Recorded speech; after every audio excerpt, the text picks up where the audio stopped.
Hi, welcome to the 273rd meeting of the New York Comics and Picture Story Symposium. I'm Ben Katcher, and our guest tonight is Danny Fingeroth. Was a longtime editor at Marvel's Spider-Man comics line and writer of comics featuring Spider-Man, Iron Man, and other iconic characters. He's also the author of books including Superman on the Couch, What Superheroes Really Tell Us About Ourselves and Our Society, and Disguised as Clark Kent, Jews, Comics, and the Creation of the Superhero. Danny is a consultant to Will Eisner Studios and to the traveling Marvel universe of superheroes. It's an exhibition that has set attendance records in Seattle and Philadelphia. He has spoken and taught on comics-related topics at Columbia University, the Smithsonian, and now the Picture Story Symposium. He's here tonight to talk about his latest book, A Marvelous Life, The Amazing Story of Stan Lee. Here's Danny. I'm destroying the illusion. I'm not really in Doctor Strange's Sanctum Sanctorum or in the Spirit's hideout, but this is the book. It's not quite, there we go. You'll have plenty of time to look at the cover later. So I'm going to read from it. Ben, the sound is coming through clear? Yep. Okay. I'm going to read excerpts from a couple of chapters. This is from chapter 9, Creating Characters. Marvel's achievement in the 1960s wasn't to publish one great story or even many great stories. It was to create a phenomenon that for many lived up to the hype surrounding it. Like few popular culture touchstones, the Beatles come to mind, Marvel kept on living up to its hype for far longer than most explosions of pop culture. Stan Lee, in the first era of Marvel's 1960s success, was able, after helping create it, to recognize, exploit, and maintain for a full decade this phenomenon's first incarnation, and to plant the seeds for it to regularly renew itself. So then whoever really invented the specific first wave of Marvel characters, however the stories were developed, there was one consistent, singular, call it omniscient voice telling you the stories, and as importantly, welcoming you into the world of Marvel.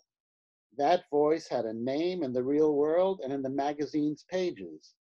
That name was Stan Lee. It was the voice that told you, starting with its third issue, that Fantastic Four was the world's greatest comic magazine. It was the voice that introduced issue 15 of Amazing Spider-Man by saying, on the first page, lettered inside a giant arrow pointing at Spider-Man's head, for any of you who may have been living in another galaxy for the past 2 years, will explain that this is Spider-Man. And this is certainly the most exciting Spidey adventure we've ever presented since the last one. It's got villains, heroes, action, a mishmash of everything, and it's told in the Marvel manner. Enough said. It's the voice that in the same issue listed the credits thus. Written by Stan Lee because we couldn't afford Mickey Spillane. Illustrated by Steve Ditko because Picasso was out of town. Lettered by Art Simic because his name fits the space.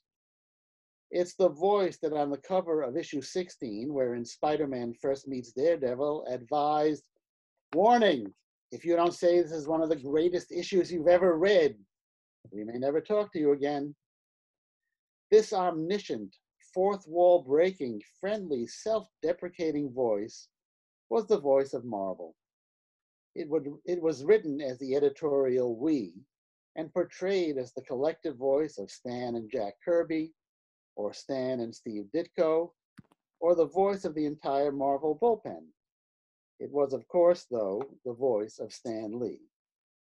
Whoever it was, in letters page responses and special announcements, he could say things like this from Spider-Man 20.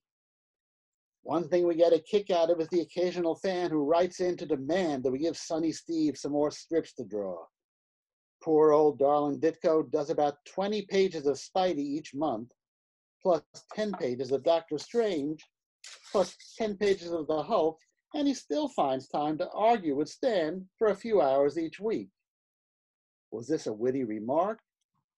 An accurate description of Lee and Ditko's relationship? Both? The voice could also say things like this from Spider-Man 21. We haven't seen the sketches for Spider-Man 22 yet, but Stan and Steve have been walking around chuckling to themselves and patting each other on the back for days. So they must have something pretty special cooked up. Anyway, when these two characters go to town, how bad can it be? This was a remarkably clever way to say that they, by this point, most likely just Ditko, hadn't plotted the issue yet. It created the illusion that someone other than Stan was reporting on those wonderful guys, Stan and Steve, and that Stan and Steve were such great pals who so enjoyed their collaborations that they walked around patting each other on the back for days. And by golly, it did make you want to come back next issue and see what they'd come up with. Or take this special announcement from the letters page of Fantastic Four 23. We needed a name for the villain of X-Men 3, and Stan and Jack were kicking a few around when a boy delivering sandwiches walked in and jokingly said, "He looks like a big blob, call him the Blob." Stan and Jack looked at each other and said, "Why not?" In one paragraph, Lee switches from being the teller of the anecdote to being one of the people being told about, to doing an apparent mind meld with Kirby, where the combined Stan Jack is willing to take advice from a regular working stiff, a boy delivering sandwiches no less.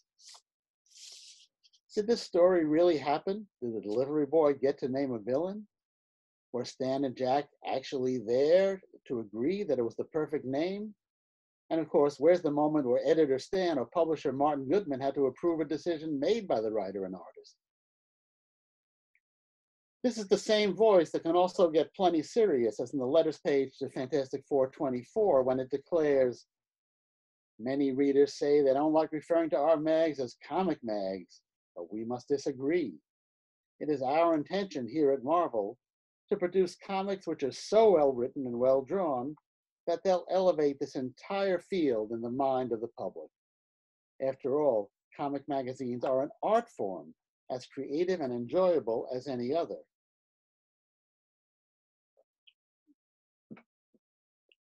Stating this thought this way was a major step. In an era before widespread consideration of comic books as art, and less than a decade after Frederick Wortham's Seduction of the Innocent, no one inside comics, and few outside it, thought of it as anything beyond craft, and fairly low-level craft at that. Only Will Eisner had spoken on the record of comics as art, and that was in 1941. Lee's bold statement was followed lower down on the same letters page while signing off for the issue with, "And so till next issue, remember, we're working night and day to bring you the best in story and art and to make you proud of the comic magazines you read." Imagine this voice, not this voice, Stan's voice, in this intimate medium, making you laugh, giving you insider stories, ballyhooing the very issue you're reading, promoting the upcoming issue, adding a narratively unnecessary but fun as hell verbiage and wordplay, extending your time reading the comic, so also adding to its value as entertainment time purchased, and complimenting you on how great you are for simply reading, and of course, enjoying, not to mention buying, the comic. This was unprecedented. Your parents, your older siblings, your non-comic loving friends, they may all make fun of, or simply just not understand, the hold these gaudy pamphlets have on you. But the voice of Marvel does. The entity that is Marvel does. Stan Lee does. Stan Lee had become the literal and figurative voice of Marvel. Now I'm going to read it apart from chapter 11, which is titled Boom, Boom, Boom. Baby boomer navel gazing is beyond a cliche. And yet there seems to be no better way to explain Marvel's popularity and Stan Lee's 60s celebrity than as a factor of boomer culture. A significant number of kids who were hooked by Marvel from early Fantastic Four and Spider-Man and the rest grew from childhood to adolescence, or from adolescence to adulthood during the period from 1961 to the late 60s, and maintained an interest in Marvel's characters and creators over those years. Of course, most adolescents dropped comics, but a fair number now did stay with them, including college students. And as Kirby was bursting boundaries of concepts and vision, Lee was doing the same with writing, editing, and promotion. Certainly the fact that both men had boomer children could well have been a factor in what they were thinking and storytelling about. They had literal skin in the game. The world in which their children were growing up was knocking constantly at their doors. Sex, drugs, and rock and roll wasn't just a glib slogan to them. They were realities that their kids faced daily at school and on the streets, and for that matter on TV and in the movies. It was what everybody's kids faced. There were 70 million boomers in a country of around 200 million. And while Steve Ditko was neither a boomer nor the father of one, he did seem to have never lost touch with the Johnstown high school teenager he had been, or with the timeless verities of adolescence. So the audience that had been in grade school in the early and mid 60s was now heading for college or Vietnam or the Peace Corps or Canada or Haight-Ashbury or a factory or an office. And many members of that audience kept up with Marvel's comics. And many of them wanted to know what Stan Lee thought about what was going on in the world. Why? Largely because Lee had happened upon a personal connection with Marvel's readers, and Lee was synonymous with Marvel. Stan Lee, an actual person with a vulnerable public persona, was the voice and face of Marvel in a time when corporate mascots Superman and Batman were the voice and face of DC, and no one was really the voice and face of any other comics company. So it didn't really matter to most readers what DC editors Julius Schwartz or Bob Kanigher or Mort Weisinger thought about the issues of the day. Those men, whatever their real-life personalities, didn't think of themselves as publicists or cheerleaders or spokespersons. Their job was to put out entertaining comic books that sold well enough for them to keep on putting out entertaining comic books that sold well enough. Stan Lee had decided that his job description was something else.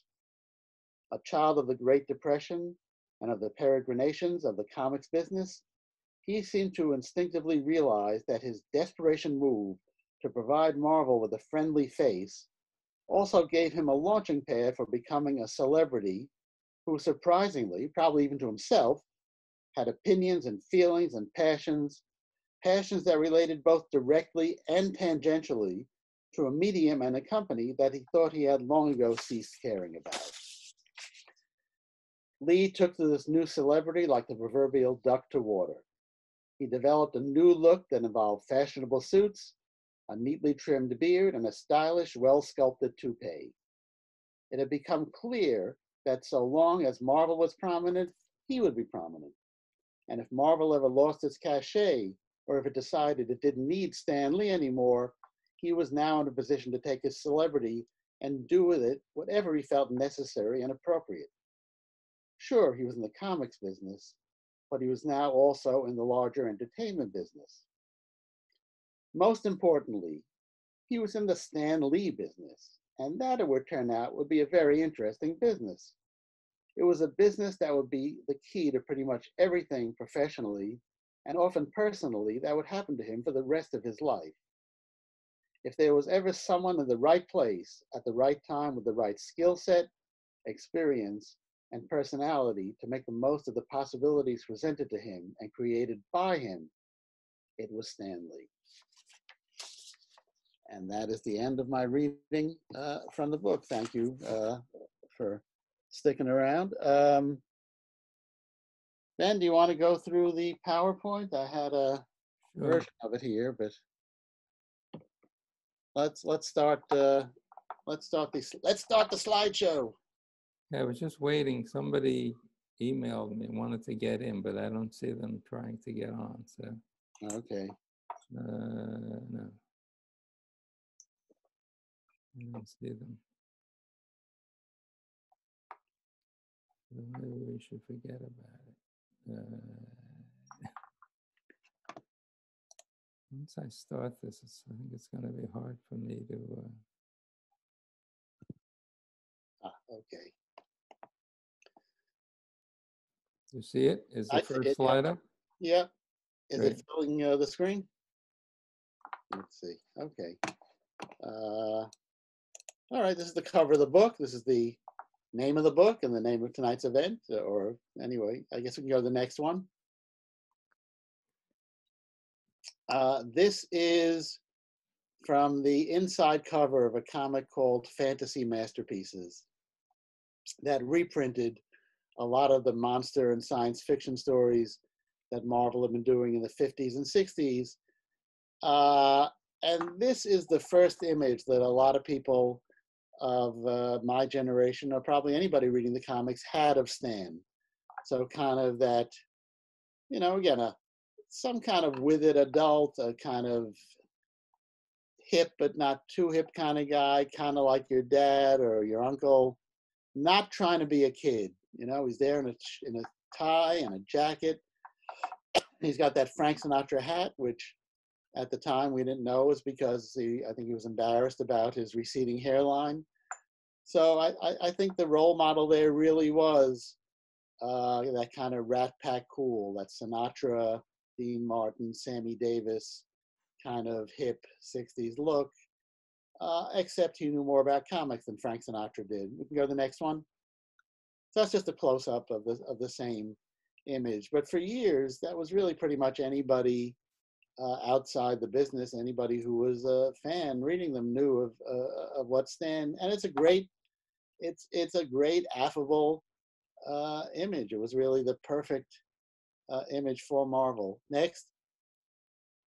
Going back in his life, that is, I guess if Stan was born in 1922, he's maybe, what, 9 or 10 years old? So this is probably around 1930, 31, right? And the baby is Larry Lieber, his brother, and Larry is 9 years younger. So let's say Larry looks like he's maybe a year old and Stan's probably 10. So it's probably 1932. That's Jack Lieber, Stan's father, and Celia, his mother.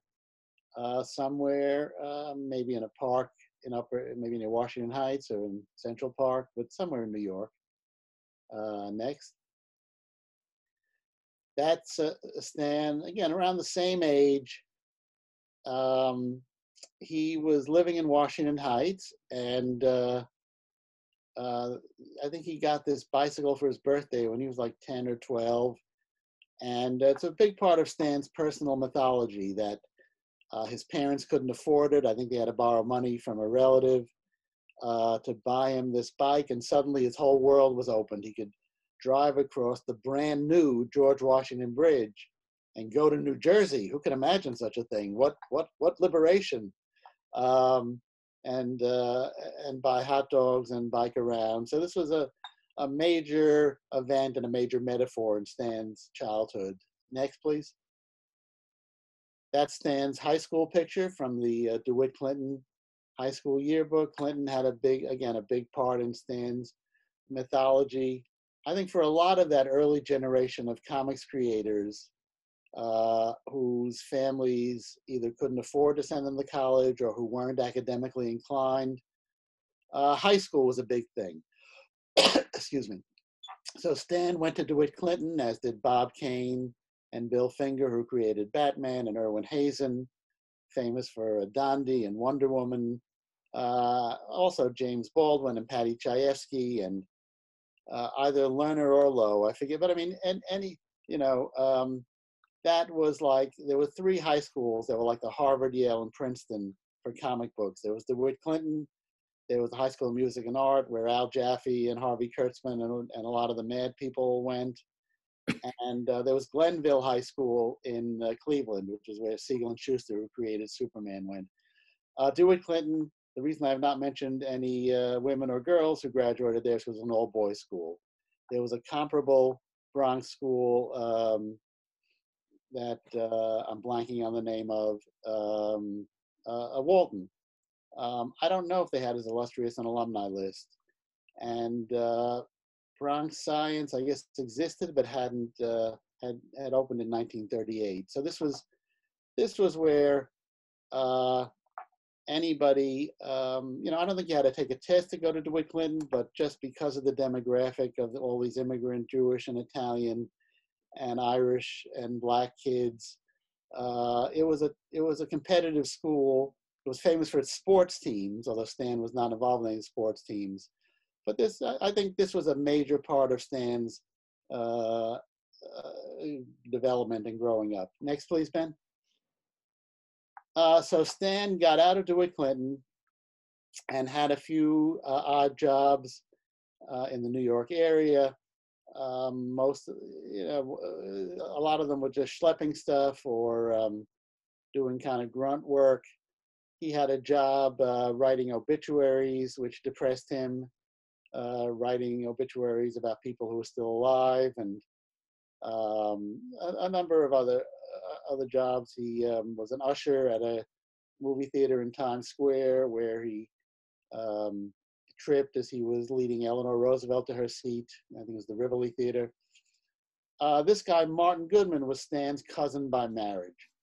So while I don't think they were especially close before Stan came to work at what was called Timely Comics, afterwards their relationship became enmeshed and complicated. Martin Goodman was Stan's mother's cousin's husband. So not exactly a super close relationship. They see each other at events. Goodman, though, was a publisher of pulp magazines. And then when comic books, and specifically superheroes, became popular, he got into that business and he hired Joe Simon and Jack Kirby to be his editor and art director, respectively. And also, those are the guys who co-created Captain America, which was Goodman's biggest hit. So Stan came to work. Next, please. This is Stan in the Army, which is maybe a little bit out of sequence, but sorry about that. But this is Stan around the age he was when he came to work for Timely. And Stan, you can see, was doing posters. He did his most famous VD Not Me poster in the Army, and he was supposedly one of the 8 or 9 people categorized as playwrights. And although he didn't, I don't think he knew them, it was also William Saroyan and a few other people had that same categorization. So this is Stan, I guess, in around 42, 43. Next, please. So this is what the slide I should have gotten to.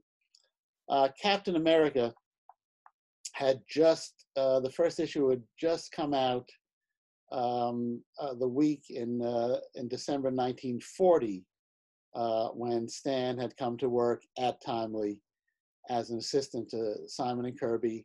A lot of the stuff they did was packaged by an outside company called Funnies Inc., but they were doing some stuff in-house and with freelancers.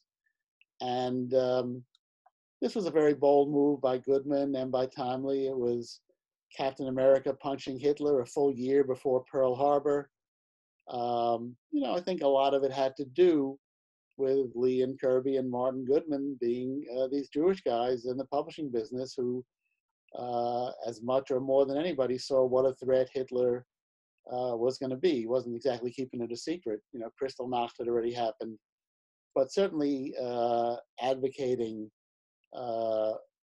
pretty much for America to enter the war was a big deal here, say a full year before Pearl Harbor. Next, please, Ben. And this, in issue number 3 of Captain America, which came out in early 1941, was Stan's first published work, and also the first time that Stanley Martin Lieber used the name Stan Lee. This was kind of a way to give Stan something to do besides just erasing stray pencil marks and going out for coffee. Every comic book had to have 2 pages of text to qualify for a discount rate in mailing and shipping.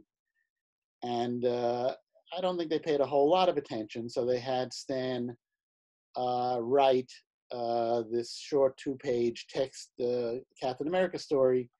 So, and aside from being Stan's first published work, it's also got an illustration by Jack Kirby, so it's technically the first collaboration between Lee and Kirby. Next, please. Stan worked as an assistant, and Simon and Kirby left after about a year. They had a dispute with Goodman over promised royalties. You will see this was as you probably know, an ongoing pattern in the comic book industry. But while Stan was there, he did a lot of writing. He co-created characters, including the Destroyer. I think the artist was Al Avison, but I'm not sure. But Stan worked on a lot of characters, both in the superhero, next please, and also they did a lot of funny animal books and a lot of humor books, a lot of stuff, adapted or imitated from what was popular on the radio. So Ziggy Pig and Silly Seal was something he co-created with Al Jaffe, and who, yes, same Al Jaffe from Mad Magazine, who did the Fold-In, the Mad Fold-In, and the Snappy Answers to Stupid Questions, and who recently, just last month, turned 99 and is still with us. So this was the wide variety of stuff, and this is just, you know, as much as they may be known for superheroes, they did all sorts of other genres. Next, please. After Stan got out of the Army, a guy named Vince Fago had filled in for him, but then Stan came back, and the company expanded. Comics were very popular. They were really popular with GIs during the war and with children, boys and girls. And at this period, this is 1947, Timely, Atlas, they were still called Timely then, were publishing 75 or 80 titles a month in every genre. You know, superheroes were actually fading. Funny animal, westerns, horror, crime. And Stan, who never actually smoked, but figured if he was going to have an author photo on the cover of Writer's Digest, it should be that, wrote this article called There's Money in Comics, which was actually noticed by and referenced in a not too complimentary manner by Marshall McLuhan in a book that he wrote called The Mechanical Bride. But here's Stan as a celebrity, and there's his original hairline, in case you're wondering what his hairline looked like. Next, please. This is an artist named Ken Bald, who did a lot of work for Timely and Timely/Atlas. He would also go on to do the Dark Shadows newspaper strip, Dr. Kildare, and then he went into advertising, where at that point the real money was. But Stan liked to surround himself with good-looking people, and Ken Bald is pretty much has those movie star good looks. They're in a famous nightclub of the early 50s called Leon and Eddie's in Manhattan. That's Kay Bald next to Stan, and she was an actress and a model. Next to her is Joan Lee, Stan's wife, and there's Stan. So it's about 1952. And Ken Bald and the Balds and the Lees stayed close friends. Even after Ken left the business, they stayed friends through all their lives, you know, until, you know, Ken died, I think, shortly after Stan. Also, he was like 98. But this was, you know, this was not just a work friendship. This was a close relationship that went on and on. This Stan's hair starting to go there. Next, please. This is, you know, later in the 50s. Probably somebody could tell you exactly what month, because those were the comics on sale that month. And that's Stan. Again, you know, Marvel, there's this myth that Marvel was a tiny company, and it did become that in the late 50s. But until then, they put out, as I was saying, 80 or so titles a month. And so Stan had many other editors working for him. Al Jaffe was one of them. A guy named Leon Lazarus. He had freelancers, including Jerry Robinson, most famous for creating the Joker and working on Batman. Anyway, this was sort of the heyday of Marvel before everything went to hell. Next, please. This was, you know, when EC Comics was famous for their horror comics and their crime comics.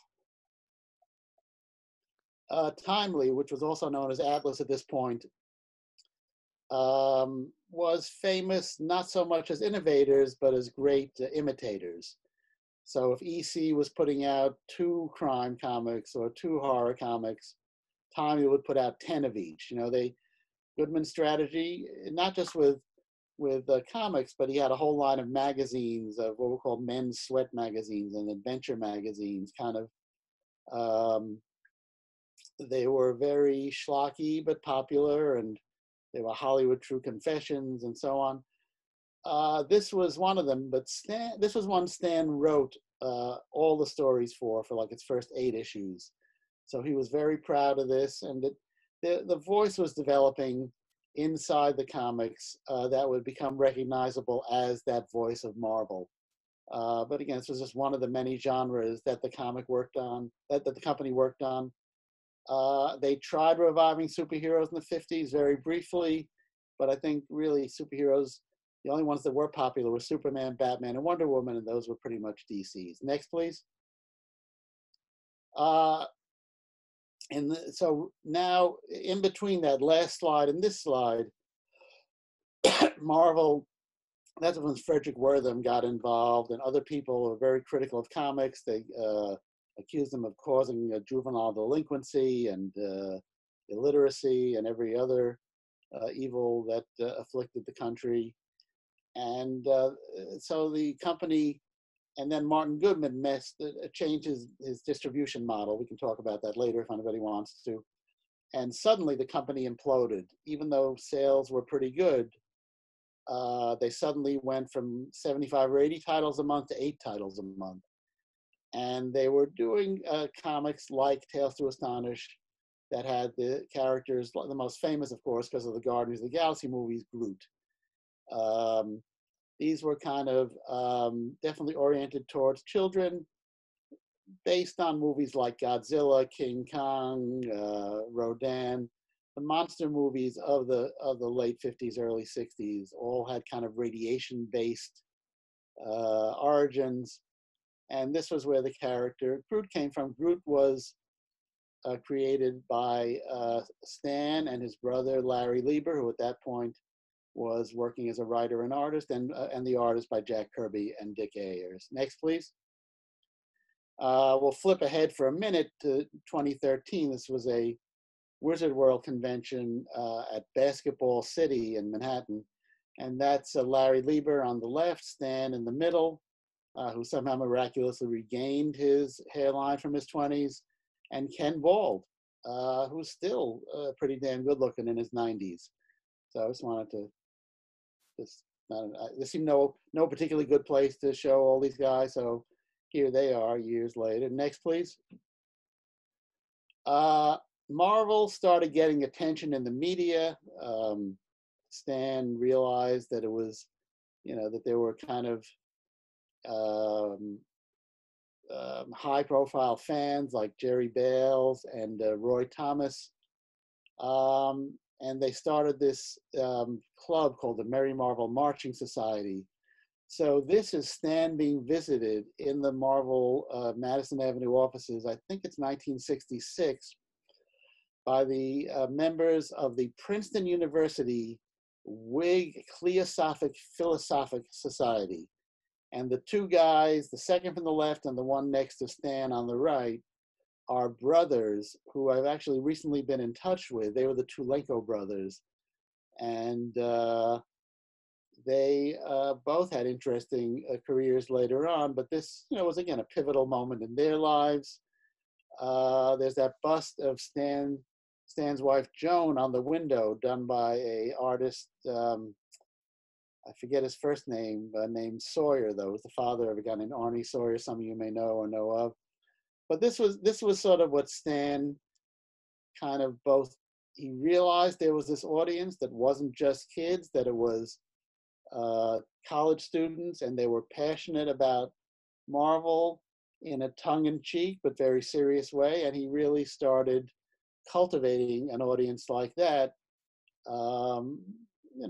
which was, I think, very enjoyable for him and for them. And it helped build that Marvel brand. And really it helped, I think Stan figured, how long could this last anyway? Let me just build as many bridges everywhere I can, so that when this whole thing implodes, like it usually does every 10 years, I'll have somewhere to go. Next, please.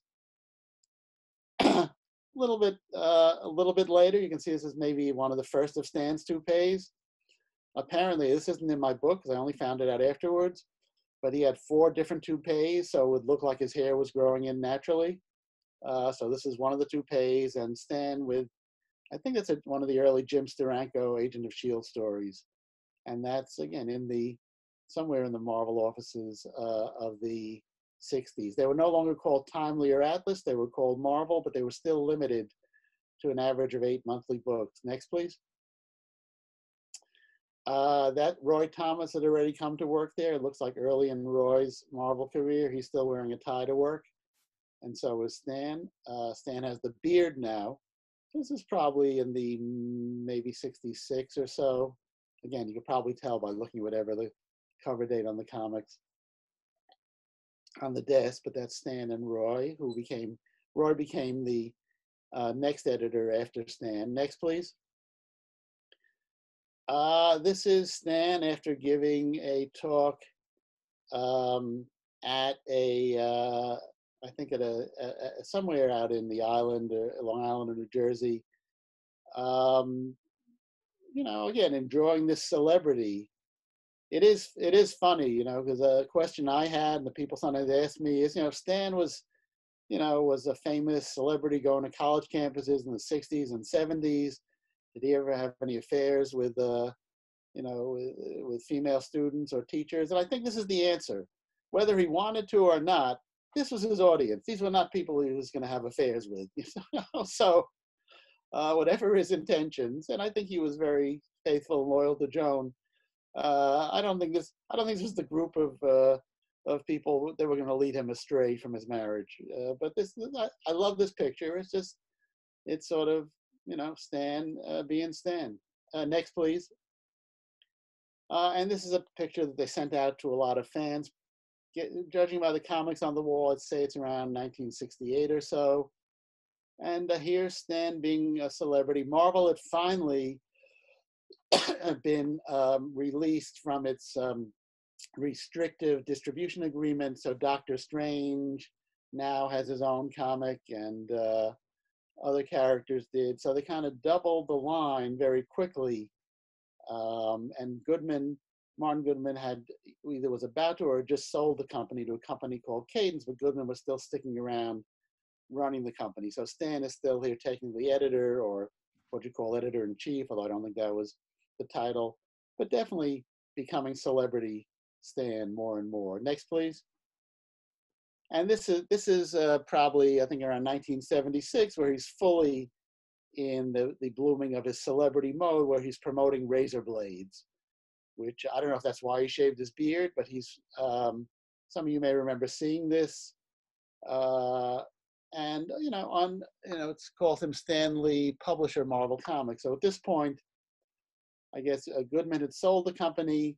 Stan, and although Goodman had been promised that his son Chip would become the publisher, Stan threatened to resign. And so at this point was the publisher, and Roy Thomas was editor-in-chief.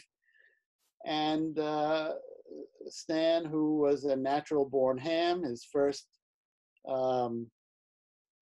ambition had been to be an actor, and he was in the WPA actors group during the Depression. Gets here to promote Persona Blades. I may even create a new character, Persona Man. So next, please. I want to just get a little more, just to sort of show the different kind of things. Because I think I think David Kasakov, when he interviewed me, had asked me what was the first Marvel comic I read. And really, while I was the first, Marvel superhero comic was Fantastic Four #4, I was reading Millie the Model in the barbershop. Back in the day, they'd have comics in the barbershop so kids wouldn't squirm around or get too bored. And I didn't know it was Stan Lee, and this was what Stan loved to do. And this is sort of part of what made Marvel successful, was all these other genres that Stan worked in Western and horror and light romance and comedy. So Millie the Model was definitely part of Marvel's evolution and my own. Next, please. And this is even there at Millie the Model, they were breaking the fourth wall. There's Stan and Stan Goldberg, who looks like his neck is broken. I don't think it was, but they were the team on one of the teams on Millie the Model.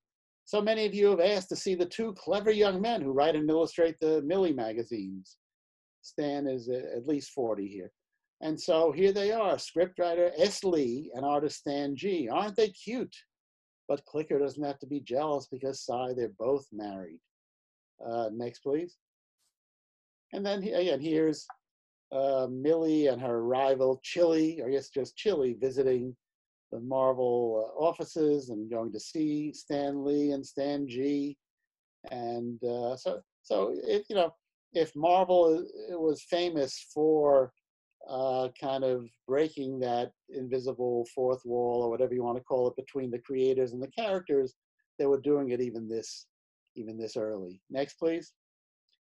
And of course, you can see that kind of romantic, light comedy look that Stan Goldberg was doing there, translated eventually into Spider-Man, where after Ditko left and John Romita Sr. took over, this could, and Romita had gone from working at Timely at Atlas with Stan in the 50s.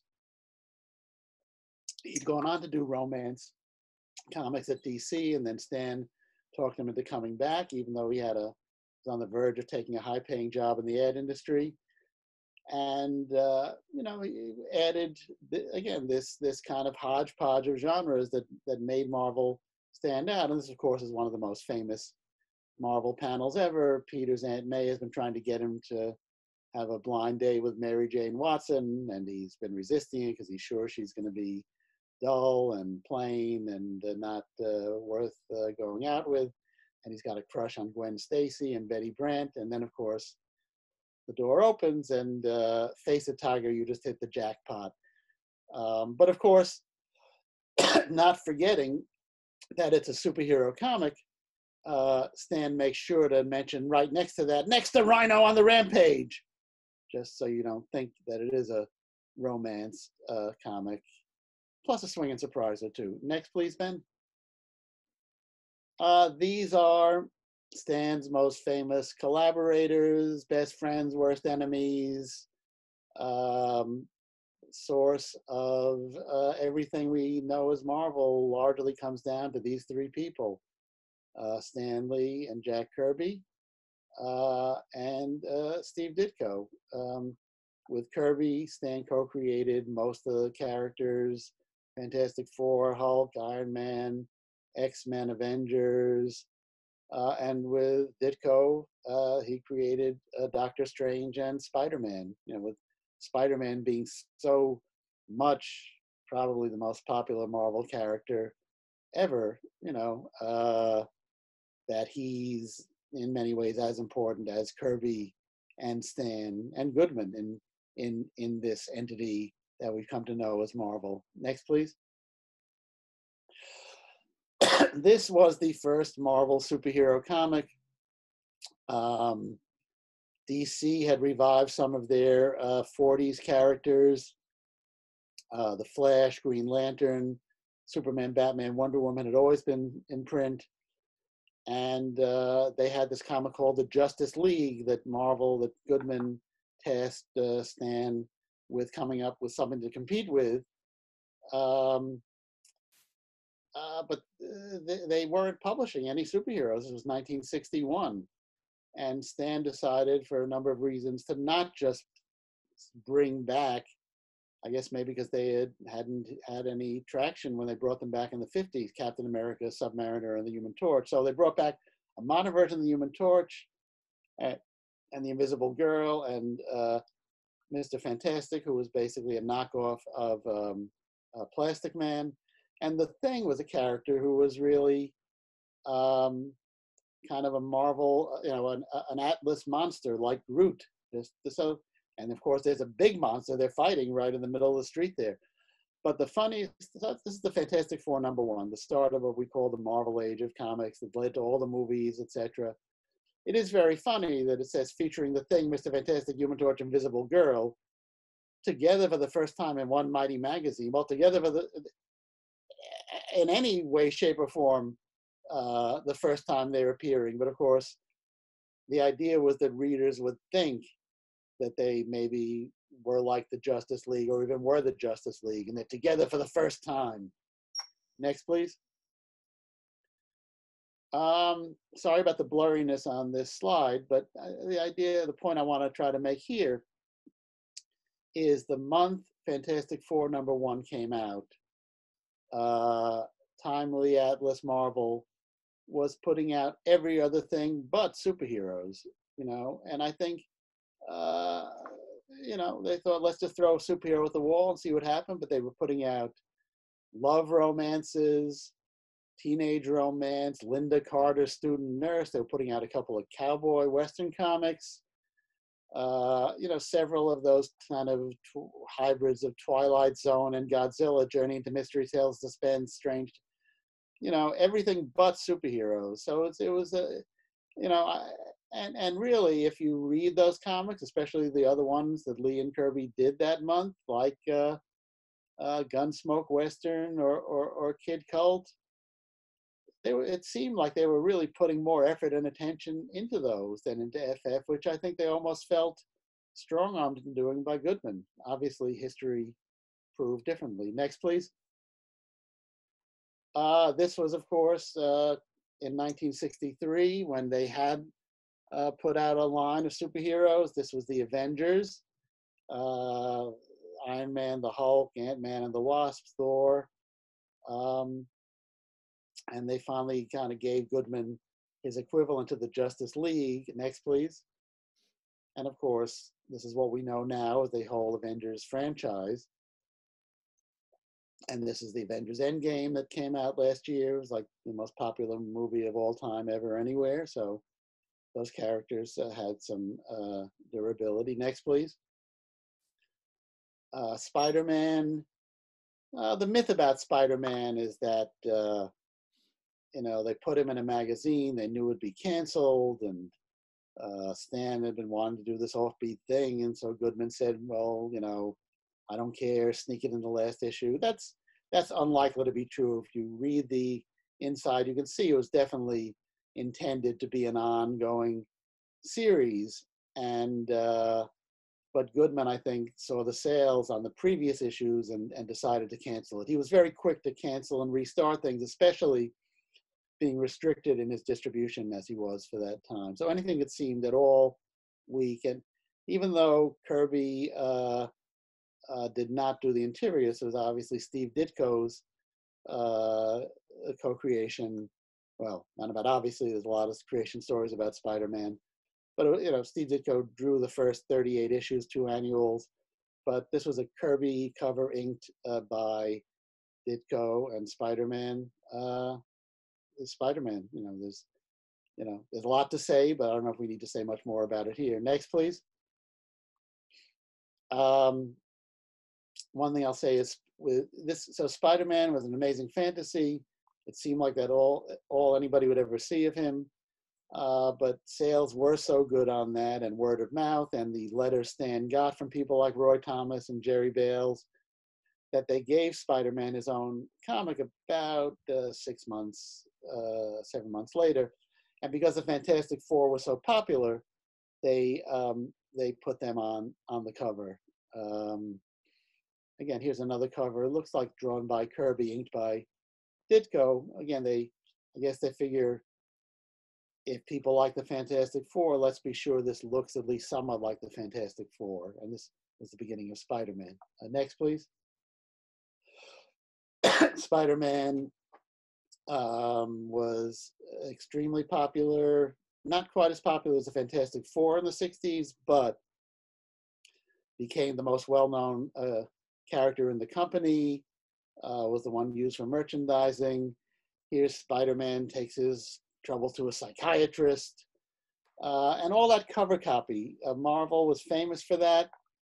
I think the theory was that the longer you got somebody to linger on a cover and read stuff, kind of the more they would sort of commit to buying a comic, to buying it. Oh, I've spent all this time. So I think that's part of why all the arrows and blurbs and bursts. And this, of course, was the introduction of Mysterio. Next, please. Who was the villain in the most recent Spider-Man movie. So again, these characters are about as evergreen as they come and more lucrative than anybody could ever imagine. Next, please. This was the first Black character ever in a comic, the first Black superhero. This was in 1966. The Black Panther was introduced. He's got that very cool face mask. Most people seem to think that they did that because in the South in those days, if you had an actual Black character, a lot of stores wouldn't carry it. So they gave him the full face mask, which turned out to be a great design choice, even if its origin was unfortunate. And next, please. And the Black Panther, of course, became another phenomenon for Marvel films. The Panther, was daring that Stan would do that, that both Stan and Kirby and Goodman would take a chance on a Black superhero. It was 1966, so the civil rights movement was well underway, but it was still risky, and the character was a breakthrough character. And again, that spirit carried through to now. Next, please. I did promise, if some of you might have read the promotional material, this was a Passover themed. Well, I guess it's now dark out, so it may technically be the end of Passover. But I just thought it would be amusing to look at this. This was Spider-Man, Iron Man dared to rescue Cleopatra. This was when the Elizabeth Taylor, Richard Burton Cleopatra movie was very popular.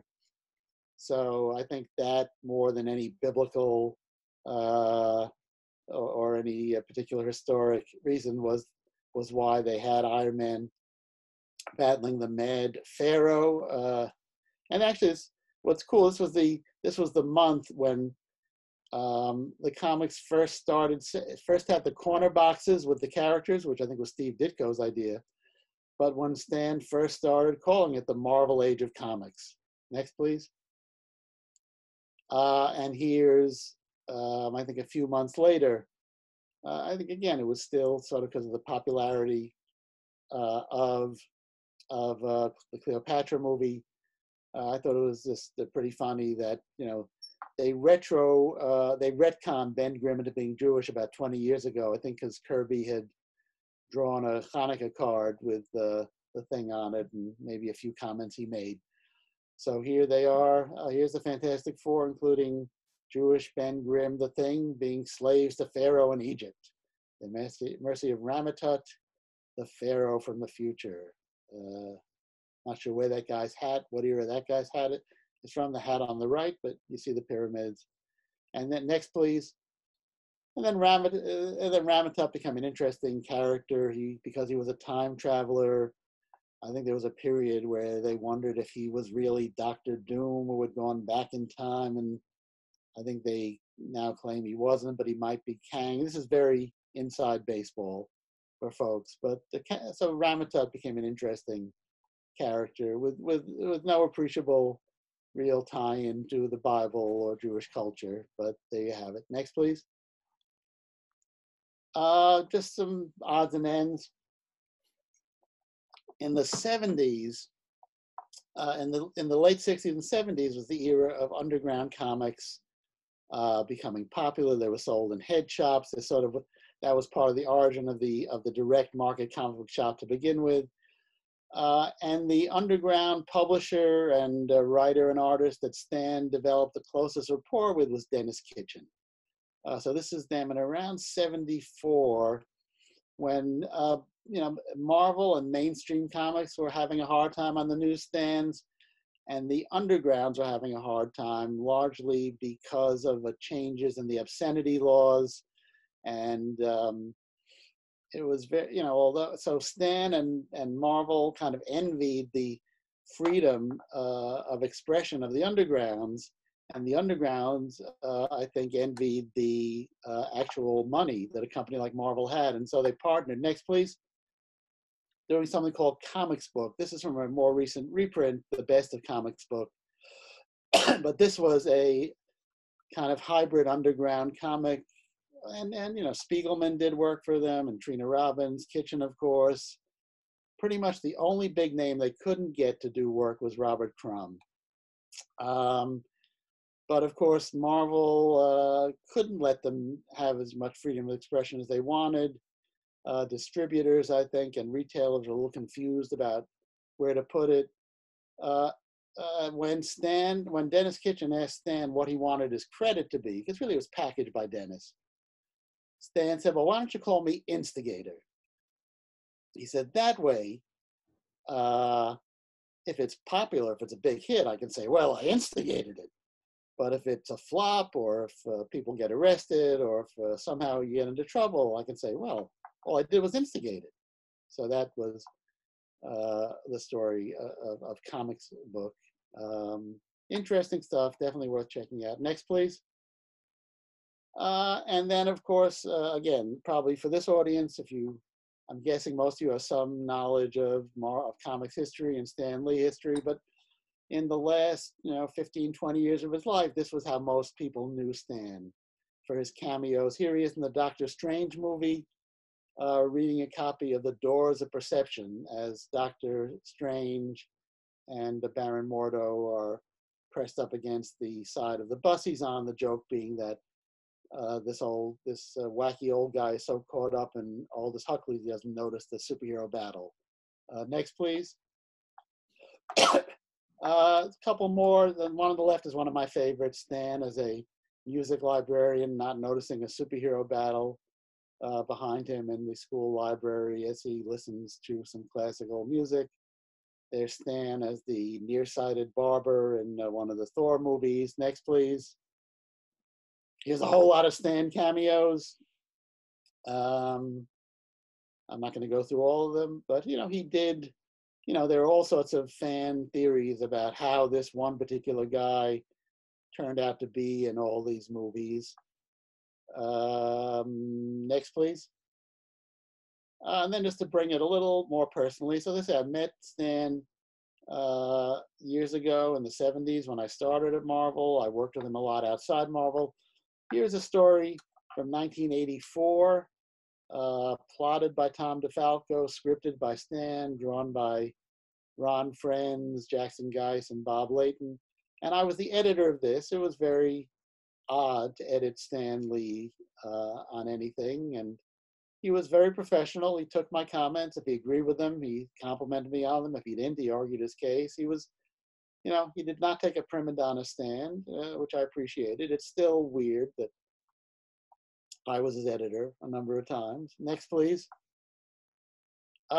This is for a couple of years at a chain of comic conventions called Wizard World.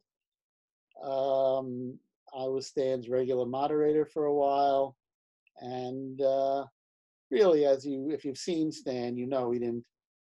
He mostly needed a moderator to bounce jokes off of and to repeat questions from the audience because his hearing was very bad at that point. But occasionally he would stop and tell everybody how wonderful I was, which, I and my mother appreciated. Though I think my mom was gone by then, but she would have appreciated. Anyway, but I include this picture because I'm just as big as a name dropper as Stan was. So here I am with Stan Lee. Next, please. And this is the book, and this is my contact info. The book is available in hardcover. It's available in a large print edition if you know somebody who needs that, and it's available. If listening to me for the past hour has been about the greatest thing ever to happen to you, or in the top 10, I've done the audiobook as well. So if you want to get the audiobook, it's available. Make sure it's me. There was another audiobook by another guy that went out that I think might still be on sale. They promised it wouldn't be, but I did the audiobook, and that's it. So I'm through plugging stuff, and if people have questions, Ben, I think you can end the PowerPoint, and there I am. Are you back? Yep. I'm back. Okay, so if anybody wants to text in some questions, I'll be happy to answer them. Anybody? I have it. Oh, nobody has. What, do you have any sense of, I know in the 60s, it seems he was trying to make some connections with the counterculture, but what were his politics? Do you really know what or did you not know him that well? You know, that's a really good question. I think he was a middle-of-the-road liberal. You know, I think he came to oppose the Vietnam War.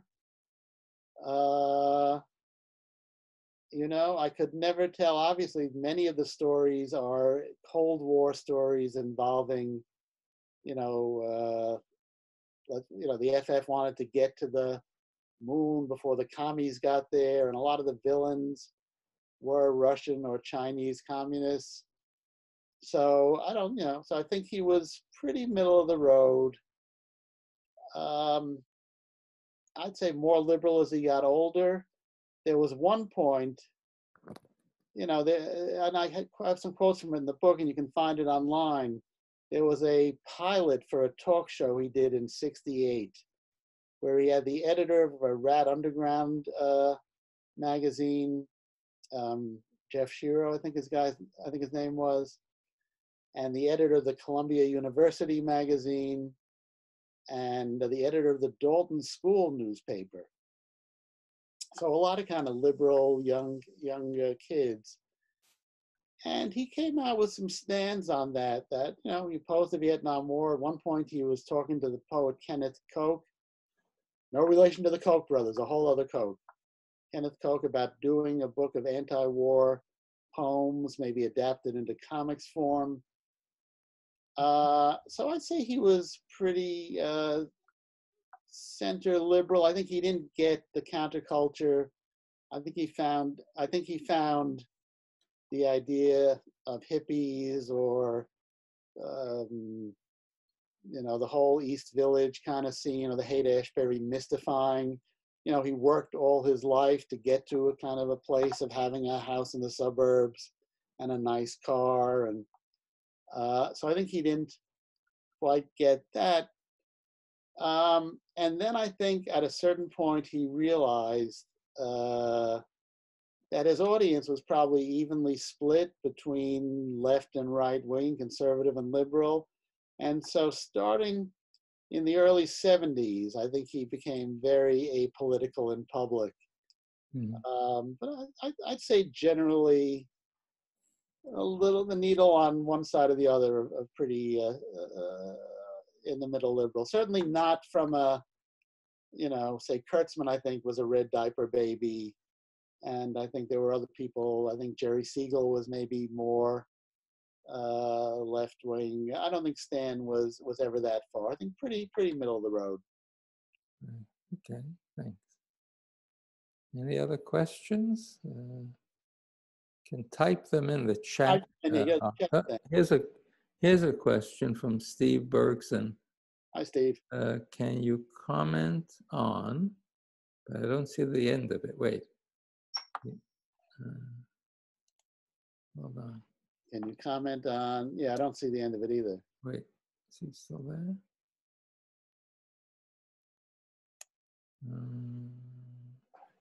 Wait. Oh, can you comment on the Stan Lee Imagine series? You mean the Just Imagine Stan Lee that he did with DC?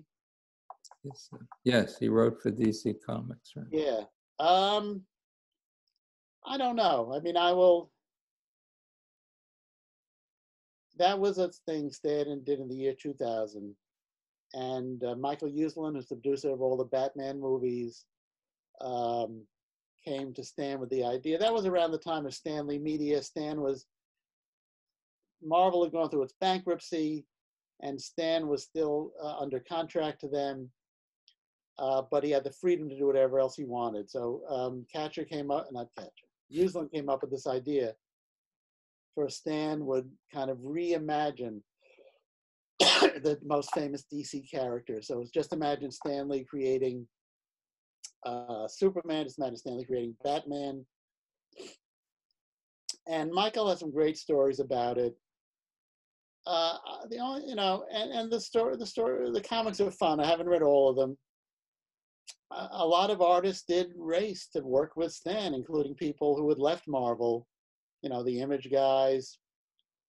I will say that there were people who I wanted to interview who were involved who refused to be interviewed, which indicated to me that maybe there was conflict behind the scenes that nobody wanted to talk about. So on the surface, it seemed it was a fun project, and Stan and Mike and a lot of the artists. I have a feeling there's a story there that has yet to be told. Right. Anybody else? Oh, come on. Somebody must have a question.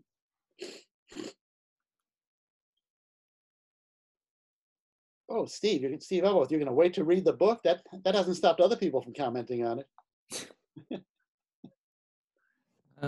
Did you interview Stan Lee for this book, or was this like not an approved biography?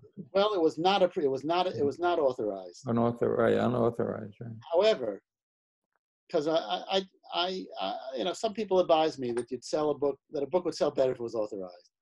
So I had a meeting with him, must be 10 years ago. And he thought about it longer than I thought he would. And eventually he said, if I wanted anybody to do it, Danny, it would be you, but I don't want anybody to do it. Now, I don't know if I was the 10th person he said that to that week.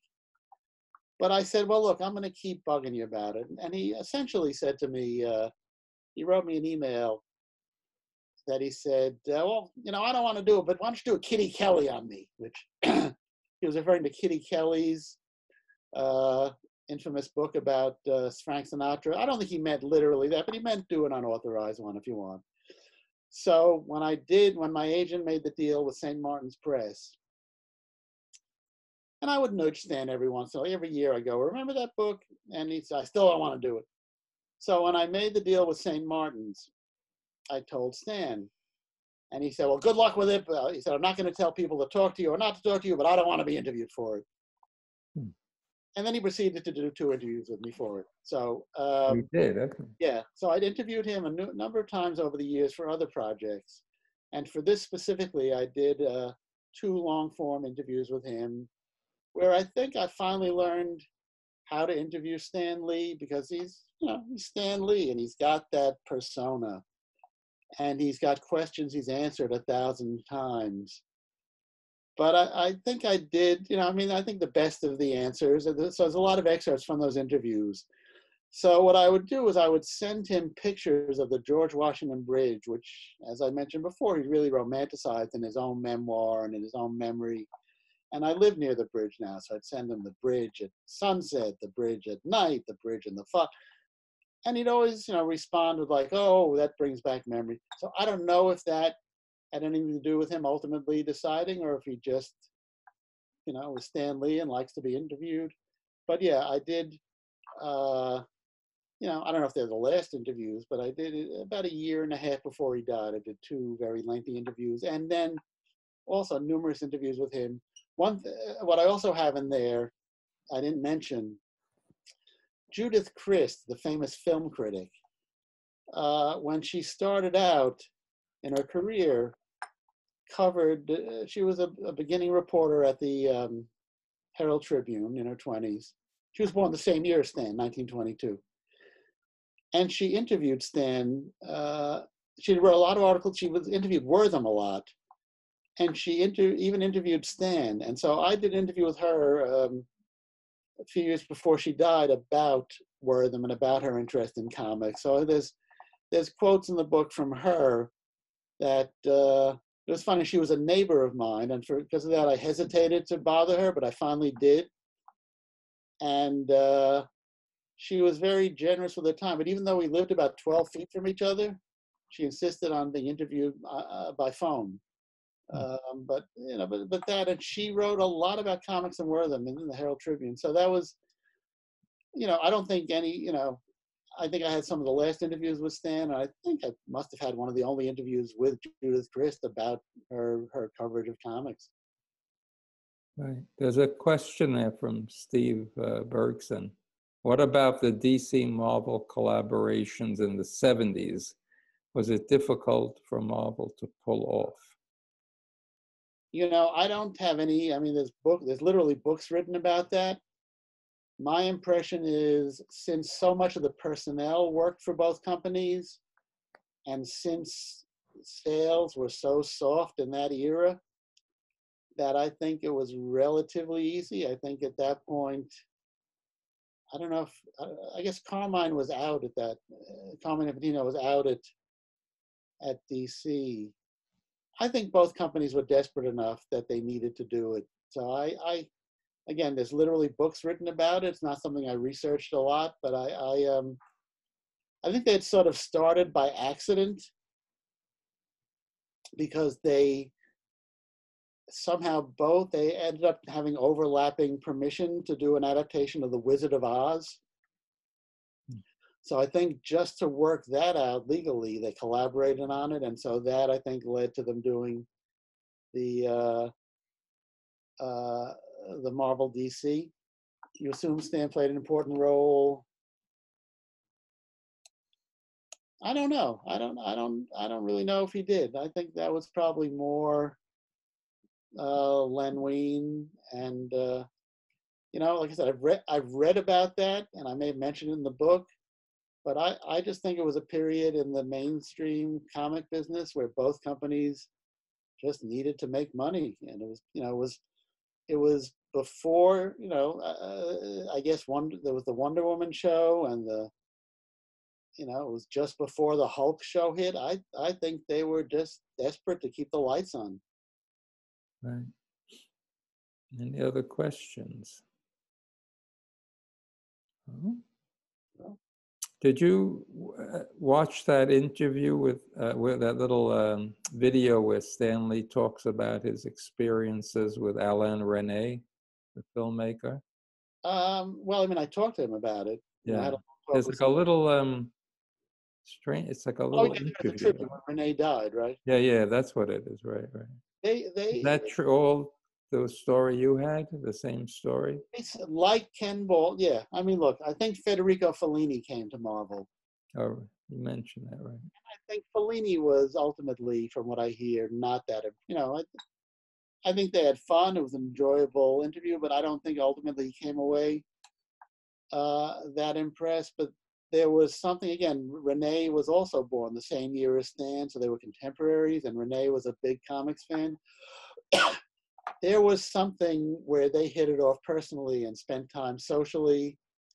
You know, so I don't think it was a phony baloney Hollywood friendship. It seemed like they really had high regard for each other and stayed in touch.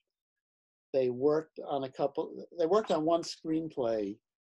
It was very funny. There was a producer that insisted Stan, who had never written a screenplay before, change it, and Resnais went, no, Stan will not change a word.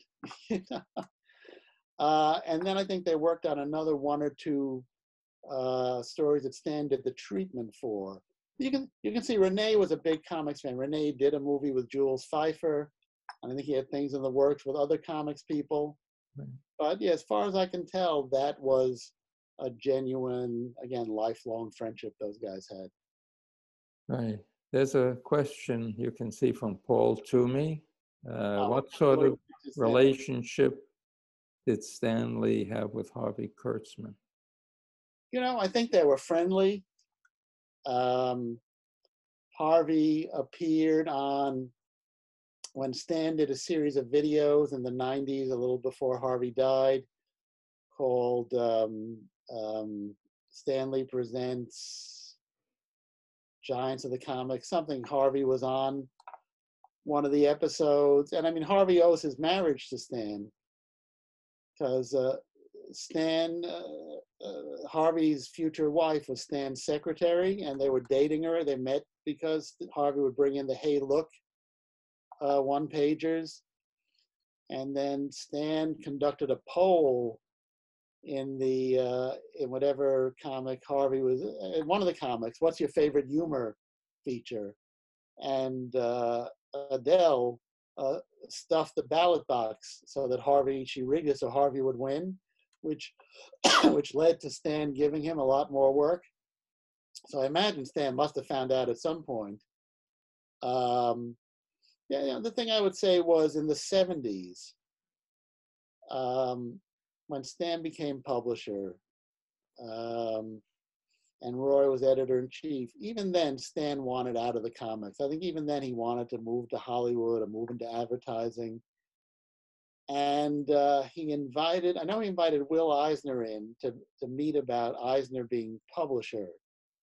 And Will, of course, had no interest in superheroes and no interest in perpetuating the work for hire system.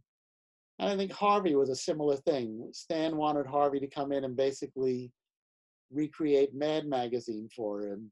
And Harvey had no interest in going backwards or doing work for hire, or working for the company that had been Martin Goodman's. So I think they were cordial and friendly, and I think they maybe socialized a little. So I don't know how close he and Kurtzman were, but I think Kurtzman was just wary of being caught back up in that kind of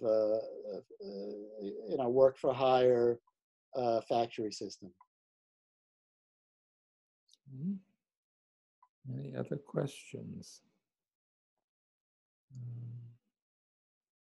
Reading? That may be it. Maybe not. Thank you from Cynthia. Oh, you're welcome. Thank you for staying through the whole thing. Okay. Paul will be here in a few weeks with his new book about Screwball comics. Hardest part of writing your book? Yeah, one of these events. I think it's in 2 or 3 weeks, right? Paul said, what was the hardest part of writing your book? Writing the book. It's 125,000 words. The hardest part about writing the book was separating, the myths and the prejudices from the reality, separating my own personal relationship with Stan and Marvel from trying to deal with, some version of reality. I try to give the, different points of view and give Kirby and Ditko and everybody else their say as well as Stan. So it's hard to write a book. Comic book history, like most history, is so full of contradictory stories and people with a vested interest in a certain version. That trying to take that, and also just trying to, I read a lot of biographies preparing to write this book, and you see a lot of books that take an interesting life and make it sound really boring. So I was really desperately trying not to do that and kind of make it read almost like a novel. So, was there library research? There was research in my own collection. There was research in really a lot there's a lot of stuff online, obviously, but I had made a trip for a different project called the Stanley Universe to Stan's archives at the University of Wyoming at the American Heritage Center. And that is an incredible resource, which you can order stuff from it online, but a lot of it is ambiguously cataloged. So that's where I found stuff. There were stuff labeled back then. There were 100 boxes then, there were 200 now. But I found stuff that was labeled like radio and television interviews, 1947 to 1980, and not very much else. So I thought, maybe I should go to Wyoming and take the plane that's called the Vomit Comet. And, it's a great place. I recommend it. It has Stan Lee's archives, Mort Weisinger's archives, Barbara Stanwyck, Jack Benny, which was always kind of the wisecrack. You'd say to Stan, why are your archives in Wyoming? And he'd say, well, if it's good enough for Jack Benny, good enough for me. They've asked for mine. They're eager to get comic book editor archives there, and they're terrific, but it's a schlep. So the biggest misconception of Stan Lee and his legacy. Oh, in 25 words or less? Look, I think the biggest misconception is that he was all good or all evil, that he either was the friendly, lovable face you read in the bullpen bulletins, or the other extreme, that he was this, glory and money hungry egomaniac who viciously stole credit and payment from his collaborators, right? Those are the two extremes. So the hardest thing was navigating between those and trying to find the real person in there. Did it change how you felt about seeing how Stan? Well, I mean, that's, Kirby and Ditko were treated by Stan. You see, Joe, I think that's, how Stan and Ditko were treated by, Kirby and Ditko were treated by Stan. They were treated as good as they were bad. I mean, they, it was very complicated. And actually, nobody actually chained them to a desk or put a gun to their head and forced them to work for Stan Lee. I mean, that's, we may look at it now and go 70 years, 60 years later, these are multi-billion-dollar characters. I don't think they were looking at it back then. I mean, the funny thing is, like with most people who hated Stan and people who loved Stan don't really describe a different person. Just some people liked that kind of a person and others didn't, So, I think, and I think those relationships changed over time. I mean, I think, in a way, that's very much what the book is about. If I, there are sometimes I think my book is kind of about the love story between Stan and Kirby and between Stan and Ditko. Because, I mean, contrary to what you may read on the internet, they were very complicated relationships. And I think Martin Goodman's role in those relationships added to the complexity. So I'm not saying Stan acted in the best possible way in every situation, because he didn't. But there's an assumption there that A, Ditko and Kirby had no free will, and B, that Stan was a saint, and he wasn't. These were like real people with families and careers, and they did what they felt right or appropriate at the time. So that's, so I think to say that Stan did or didn't do X, Y, or Z to these guys is looking at the world like it was a superhero comic, which it isn't. It's a question from Jonathan Goldman. Did Stan play a role in hiring women? That's a good question. Did Stan play a role in hiring women and or ethnic minorities to work at Marvel?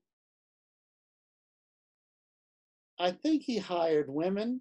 I think he did have kind of an old-fashioned view of women and what women could do. I mean, Marie Severin, I think, was kind of tough enough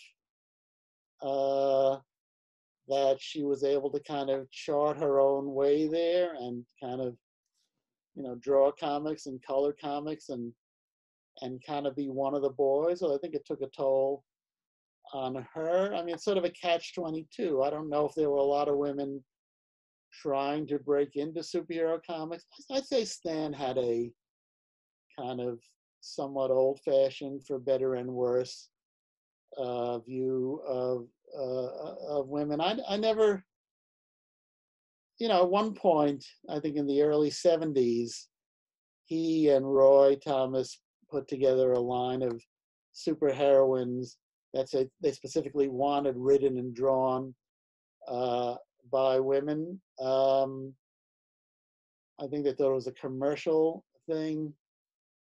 Yeah, I think Stan was of his generation. I guess, not especially progressive ethnically. Uh, I never heard of, I've heard one unpleasant story about an encounter he had with a black artist, which sounds just like I didn't include it in the book because I never heard it corroborated. It sounded like Stan trying to be funny and it backfiring. Um, in general, I know he was very, again, in a period in time in the early 60s when it could have gotten the comics and maybe did banned in certain venues in the South. He made a point of having, say, just incidental characters colored brown. But, again, there was sort of, you can't say there weren't ethnic or sexist stereotypes. I think Stan was very much of his time.